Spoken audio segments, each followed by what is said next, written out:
चलिए आज की पढ़ाई हम लोग एक छोटी सी कहानी से शुरू करते हैं। यूनान का एक बहुत बड़ा फकीर हुआ जिसका नाम था डायोजनीज। क्या नाम था? डायोजनीज। वह दिन की भरी दोपहरिया में भी लालटेन लेके चलता था। लोगों ने उससे सवाल किया कि दोपहर का वक्त है, सूरज बीच आसमान में निकला हुआ है, पृथ्वी रोशनी से नहा रही है और तुम लालटेन लेकर चलते हो, माजरा क्या है, बात क्या है? तो उस डायोजनीज ने गजब का जवाब दिया। उसने कहा कि मैं लालटेन लेकर मनुष्य को ढूंढ रहा हूं। तो उसने कहा कि इतने सारे लोग इधर उधर भाग रहे, ये कौन है? कहा कि ये मनुष्य नहीं है, ये मनुष्य की शक्लें हैं। मैं तो वो आदमी ढूंढना चाहता हूं जो वाकई में मनुष्य हो, जो वाकई में जिंदा दिल हो, जिसके भीतर कुछ करने की जज्बा हो, जो अपनी मातृभूमि के प्रति कुछ करने की जज्बात हो। और स्वामी विवेकानंद ने कहा भी है कि यदि मुझे 100 युवा मिल जाए तो मैं एक दिन में पूरे भारत को बदल सकता हूं। लेकिन यहां युवा है कहां कोई? लोग बूढ़े ही पैदा लेते और बूढ़े ही मर जाते हैं। आप 16 साल के हैं फिर भी बूढ़ा जैसा सोच रखते हैं तो आप बूढ़ा ही। 25 साल का है, बूढ़ा जैसा चाल चलन है, एक्टिविटी है, रहन सहन बूढ़ा जैसा है तो आप बूढ़ा ही। और 60 वर्ष में तो बूढ़ा हो ही। तो स्वामी विवेकानंद ने कहा कि यदि 100 युवा मुझे मिल जाए तो एक दिन में मैं पूरे भारत को बदल सकता हूं। लेकिन यहाँ युवा है कहां? तो वही डायोजनीज ने कहा कि मैं लालटेन लेकर मनुष्य को ढूंढता हूं, जो विवेकानंद हो, जो भगत सिंह हो, जो खुद्दीराम बोस हो, उस तरह का आदमी मैं ढूंढना चाहता हूं। लेकिन अभी तक एक भी आदमी मुझे ऐसा नहीं मिला। कुछ दिन बाद उसी आदमी को वह फकीर, वह डायोजनीज फिर से मिल गया। तो उसने देखा कि वह एक कुत्ते के साथ एक पहाड़ की गुफा में, पहाड़ की कंदरा में रह रहा था।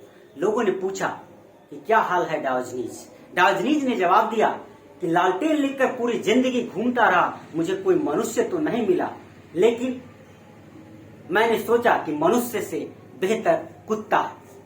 किसे खाना दो तो पूंछ हिलाता है, आज्ञाकारी होता है, बात मानता है और यहां तक कि वफादारी निभाने के लिए जान भी दे सकता है। तो आइए आज हम लोग फॉर्म क्लासेज और स्ट्रक्चर वर्ड्स पर विचार करेंगे। फॉर्म क्लासेज और स्ट्रक्चर वर्ड्स पर विचार करेंगे।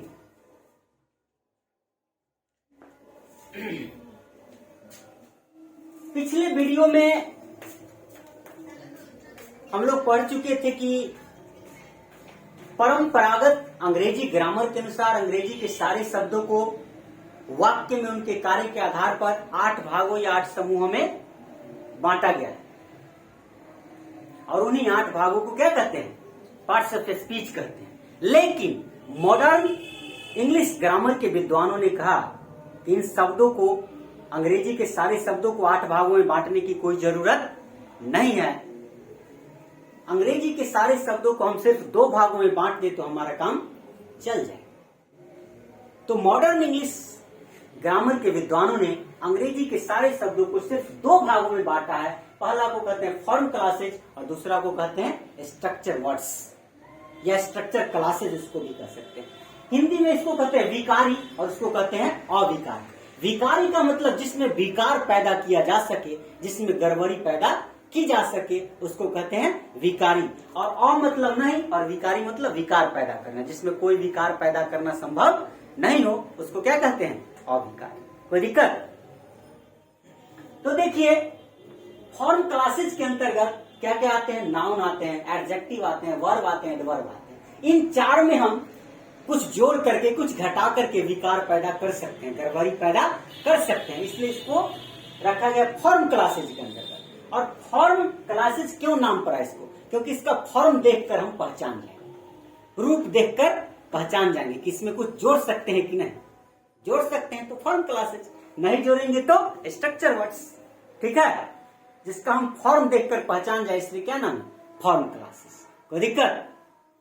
तो देखिए यहाँ क्या है, नाउन। पहला क्या है हमारा, नाउन। तो नाउन का एक एग्जाम्पल लिया हमने, बॉय। बॉय में एस जोड़ करके प्लुरल बना सकते हैं ना, बॉयज लिख सकते हैं ना। काउ में एस जोड़ करके काउज लिख सकते हैं। बॉक्स से बॉक्सिज कर सकते हैं, फॉक्स से फॉक्सिज कर सकते हैं।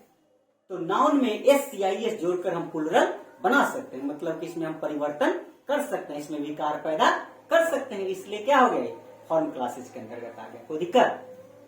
दूसरा हमारा क्या है, एडजेक्टिव। दूसरा क्या है, एडजेक्टिव। एडजेक्टिव में भी हम विकार पैदा कर सकते हैं, जैसे कि क्या, इजी एडजेक्टिव है ना, उसमें आई आर जोड़ देंगे तो क्या हो जाएगा, वाई को आई में बदलकर ई आर जोड़ देंगे तो इजियर, आई एस टी जोड़ देंगे तो क्या, इजीएस्ट। देख रहा है रूप परिवर्तन हो रहा है। वर्ड प्ले से प्लेड हो जाएगा, फिर प्लेइंग हो जाएगा, होगा कि नहीं। टॉक से टॉक्ड हो जाएगा, वाक से वाक्ड हो जाएगा, डाई से डाइड हो जाएगा। तो भर में भी D D N I N G जोड़ करके उनके रूप को हम चेंज कर सकते हैं, विकार पैदा कर सकते हैं। इसलिए वर्ब को भी फॉर्म क्लासेस के अंतर्गत रखा गया है, कोई दिक्कत। चलिए आगे फिर क्या है, एडवर्ब। क्या है, एडवर्ब। स्लोली, हैप्पीली, स्लोली को भी मोर स्लोली, मोस्ट स्लोली, इसमें भी परिवर्तन कर सकते हैं।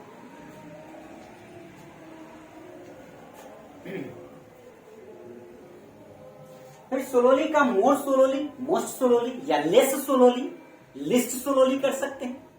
Happily, more happily, most happily, less happily, least happily कर सकते हैं।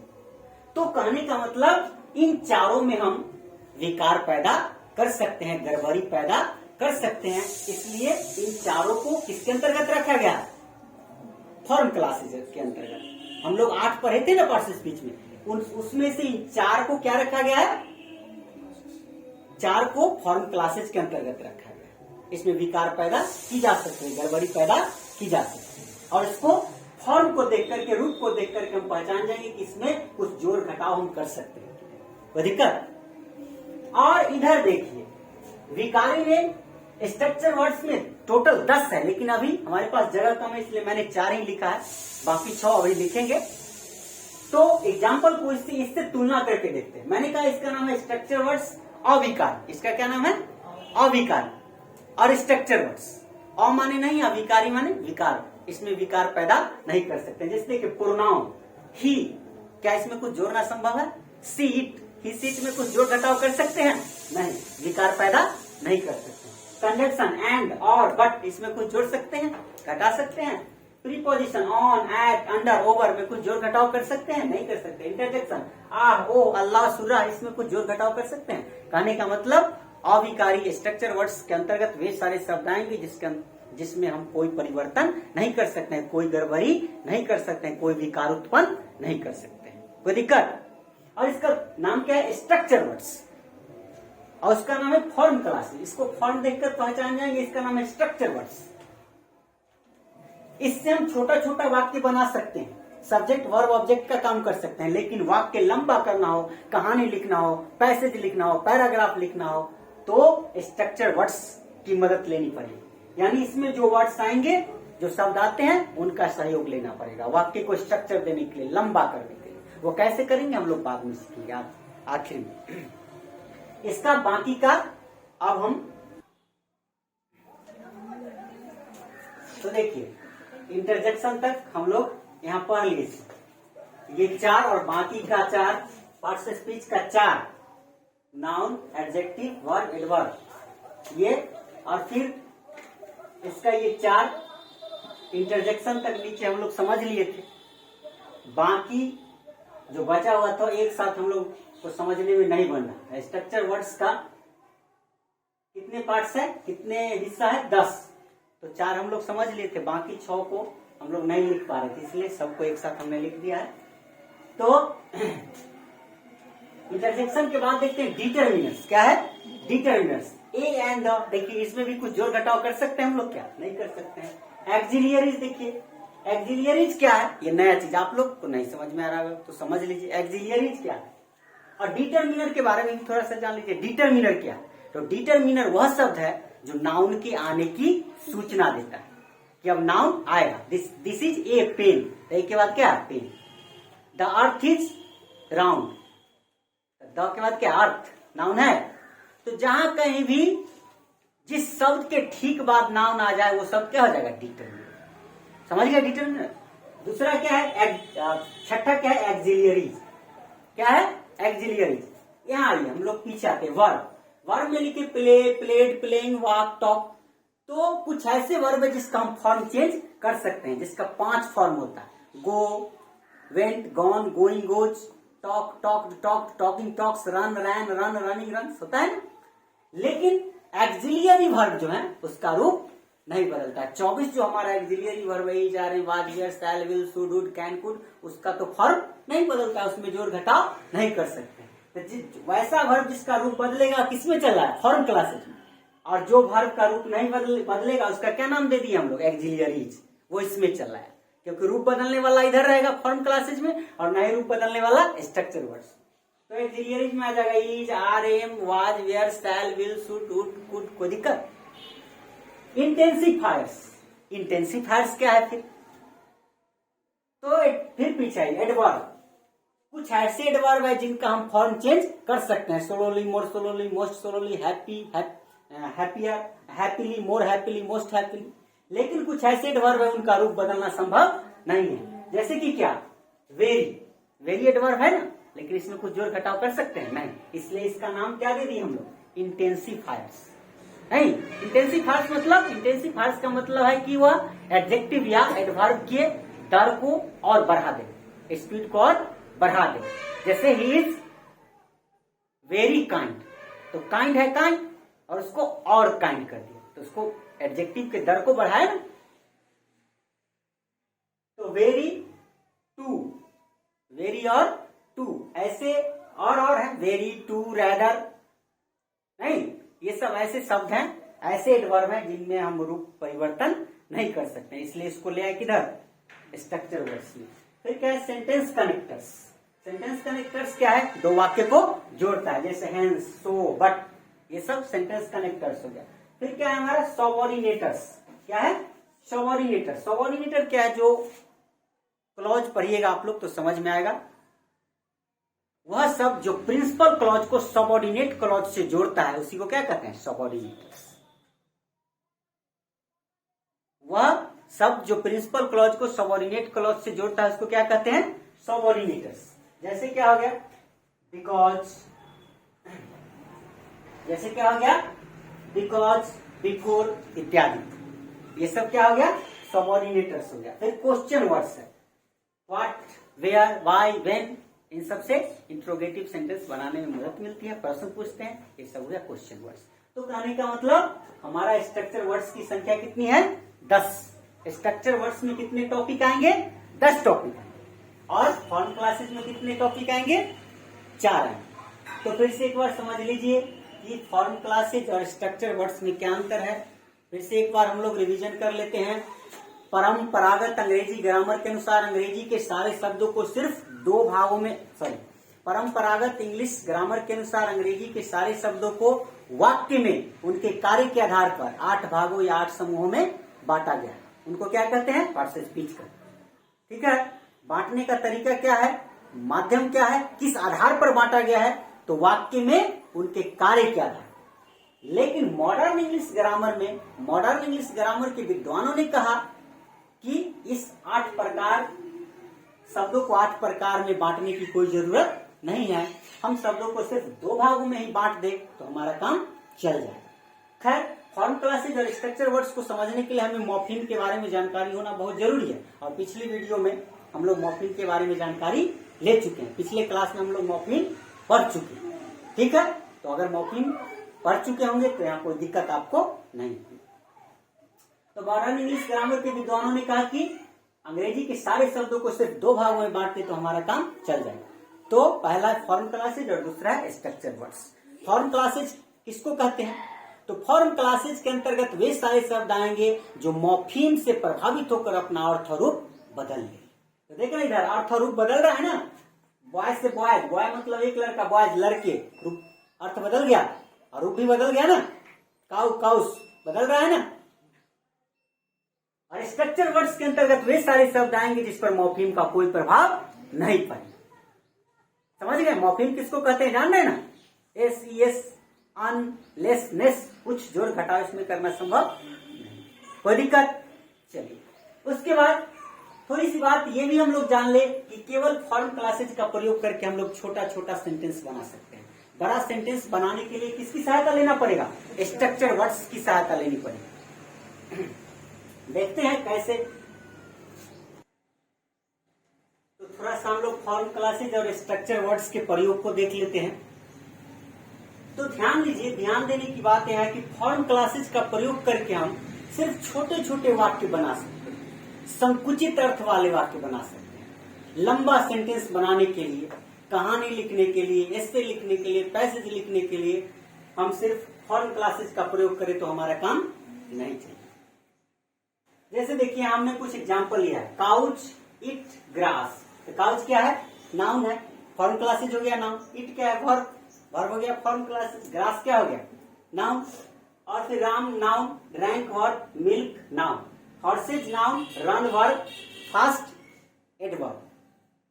तो यहाँ पर हमने केवल फॉर्म क्लासेस का प्रयोग करके वाक्य बनाया है, जो छोटे छोटे वाक्य है, संकुचित अर्थ वाले वाक्य है। हम लंबा वाक्य बनाना चाहे, लंबा स्ट्रक्चर देना चाहे तो हमें स्ट्रक्चर वर्ड्स की मदद लेनी पड़ेगी। बिना स्ट्रक्चर वर्ड्स के हम वाक्य को लंबा नहीं कर सकते हैं, छोटा वाक्य को लंबा नहीं कर सकते। जैसे देखिए, यहाँ पर था राम ड्रैंक मिल्क। इसको हमने स्ट्रक्चर वर्ड्स की मदद से कैसे बड़ा किया? Ram drank some milk. यहाँ पर सॉम क्या होगा? डिटरमिनर। सॉम क्या आ गया?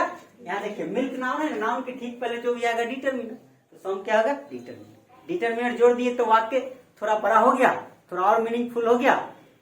फिर देखिए, और हम लोग दूसरे वाक्य के लिए एक और एग्जाम्पल थोड़ा बड़ा कर रहे हैं। They are sitting on the table with me. वे लोग हमारे साथ टेबल पर बैठे हुए। ठीक है, तो देखिए, दे क्या हो गया? प्रोनाउन। दे क्या हो गया? प्रोनाउन हो गया। प्रोनाउन किस में आता है? स्ट्रक्चर वर्ड्स में आता है। फिर क्या? आर क्या है? ये भी आता है किसमें? स्ट्रक्चर वर्ड्स में आता है। सिटिंग, चलिए, सिटिंग किस में है? फॉर्म क्लासेस का। फिर ऑन देखिए, ऑन किस में आता है? स्ट्रक्चर वर्ड्स में आता है। द टेबल, टेबल नाउन है, नाउन के पहले आएगा सब क्या? डिटरमिनर। ये डिटरमिनर सिर्फ स्ट्रक्चर वर्ड्स का आ गया विद प्रीपोजिशन। किसका आ गया? स्ट्रक्चर वर्ड्स का आ गया। मी फिर प्रोनाउन किसका आ गया? स्ट्रक्चर वर्ड्स का आ गया। तो देख रहे हैं, स्ट्रक्चर वर्ड्स के सहयोग से लंबा सेंटेंस किया जा सकता है, जबकि फॉर्म क्लासेस की मदद से सिर्फ छोटे छोटे वाक्य बनाए जा सकते हैं। एक और एग्जांपल लिया, boys are playing in the field. तो बॉयज क्या है? नाउन, फॉर्म क्लासेज हो गया। आर क्या हो गया? एक्सिलियरी से ले लिए। ये क्या हो गया? स्ट्रक्चर वर्ड्स हो गया। प्लेइंग, तो प्लेइंग तो क्या है? Form class. इन फिर प्रीपोजिशन, स्ट्रक्चर वर्ड्स हो गया। फिर द क्या? डिटरमिनर क्या है? स्ट्रक्चर वर्ड्स हो गया। फिर नाउन है तो ये फॉर्म क्लासेज हो गया। तो देख रहे हैं, बिना हम कह सकते हैं कि बिना स्ट्रक्चर वर्ड्स की मदद से हम सेंटेंस को लंबा नहीं कर सकते हैं, बड़ा नहीं कर सकते हैं। तो दिक्कत? तो फिर से एक बार हम लोग रिवीजन कर लें। मॉडर्न इंग्लिश ग्रामर के अनुसार अंग्रेजी के सारे शब्दों को सिर्फ दो भागों या दो समूहों में बांटा गया है। पहला का नाम है फॉर्म क्लासेज और दूसरा का नाम है स्ट्रक्चर वर्ड्स। फॉर्म क्लासेज क्यों नाम कर पड़ा? तो हम फॉर्म को देखकर, रूप को देखकर पहचान लेंगे, इसलिए नाम क्या है? Form classes. फॉर्म को देखकर कैसे पहचान लेंगे कि इसमें कुछ जोड़ा हुआ है कि नहीं, या जोड़ना संभव है कि नहीं। इसके अंतर्गत क्या क्या आएंगे? नाउन, क्या क्या आएगा? नाउन, वर्ब, एडजेक्टिव और एडवर्ब। कोई दिक्कत है? इनमें हम जोड़ घटाव कर सकते हैं। तो फॉर्म क्लासेस किसको कहते हैं? वे सारे शब्द जो मॉर्फीम से प्रभावित होकर अपना अर्थ और रूप बदल ले, उन्हें क्या कहेंगे? Form classes. स्ट्रक्चर वर्ड्स को हिंदी में कहते हैं विकारी। स्ट्रक्चर वर्ड्स को हिंदी में क्या कहते हैं? अविकारी। क्या कहते हैं? अविकारी। अमाने नहीं, अविकार। विकारी मतलब क्या? जिसमें विकार पैदा न किया जा सके। तो इसमें देख लिया आप लोग, इन, ऑन, अंडर, ही, सीट, ये सब आता है। इसमें विकार पैदा करना कैसे संभव नहीं, आप सीख चुके हैं। तो स्ट्रक्चर वर्ड्स के अंतर्गत वे सारे शब्द आएंगे जिन पर मॉर्फीम का कोई प्रभाव नहीं पड़ेगा। इसका परिभाषा लिख लीजिएगा। स्ट्रक्चर वर्ड्स के अंतर्गत वे सारे शब्द आते हैं जिन पर मॉर्फीम का कोई प्रभाव नहीं पड़ता है। और ये भी याद रखिएगा कि स्ट्रक्चर वर्ड्स का प्रयोग हम लोग लंबा लंबा बड़ा बड़ा सेंटेंस बनाने के लिए करते हैं। यहां तक कोई दिक्कत? चलिए, ठीक है, इतना ही पर क्लास खत्म करते हैं। अगला क्लास में, अगले दिन हम लोग, अगले वीडियो में हम लोग सीखेंगे जानेंगे। फॉरेन क्लासेस के अंतर्गत जितने टॉपिक है एक एक करके उनका परिभाषा, उनके बारे में एक एक करके जानकारी लेंगे। फिर स्ट्रक्चर वर्ड्स के अंतर्गत जो जो आते हैं सबके बारे में अलग अलग एक एक करके सेपरेट रूप से हम लोग सबको पढ़ेंगे। ठीक है।